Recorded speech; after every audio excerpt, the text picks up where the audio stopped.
Codependency is wrongly depending on someone else to meet your emotional needs instead of depending on God. That would be kind of a real summary of codependency. It's wrongly depending on someone else to meet your emotional needs instead of depending on God. For instance, you might strive to keep your husband happy because you want to feel valuable. Well, I'm not supposed to look for my husband to make me feel valuable.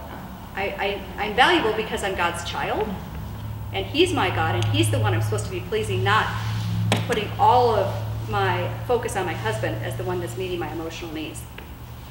In fact, Galatians 1:10 says, "For am I now seeking the approval of man or of God? Or am I trying to please man? If I were still trying to please man, I would not be a servant of Christ." Kind of interesting. It's talking about people pleasing right there. And so to me, it really all comes down to our motives. Are you seeking to help your husband so that you get something out of it? Are you seeking to help your child so that you get something out of it? Which we can kind of do in a very subtle way. Like we're pushing them to excel in sports and all these other things to live up to the potential. But sometimes it's because I want to be able to say, look at my child, so it's very weird how we have all these little subtle things going on, right?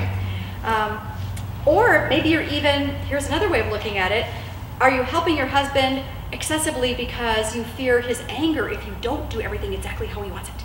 And so again, it's wrongly putting all of your focus on how he is going to respond. I am a recovering codependent person. I am in recovery. I have learned some things, but I have to still fight these tendencies all the time. To be totally honest, I'm just my mother was way codependent.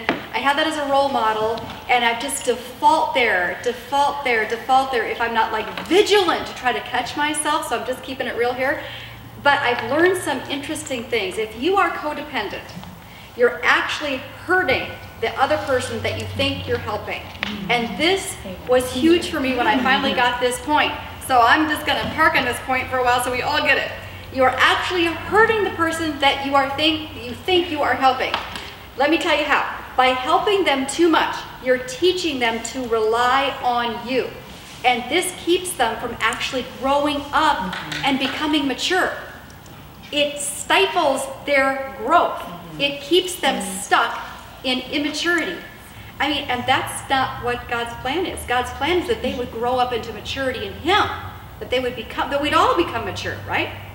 Secondly, by catering to this person's every whim, you're teaching them to be selfish. You're teaching them to be selfish and to adopt an entitlement mentality. But here's another outcome when we are too helpful, too submissive. By bailing them out of natural consequences of their decisions and behavior, you're getting in the way of the discipline they need to mature. And you're also getting in the way of them learning to trust in God during hard times. Right?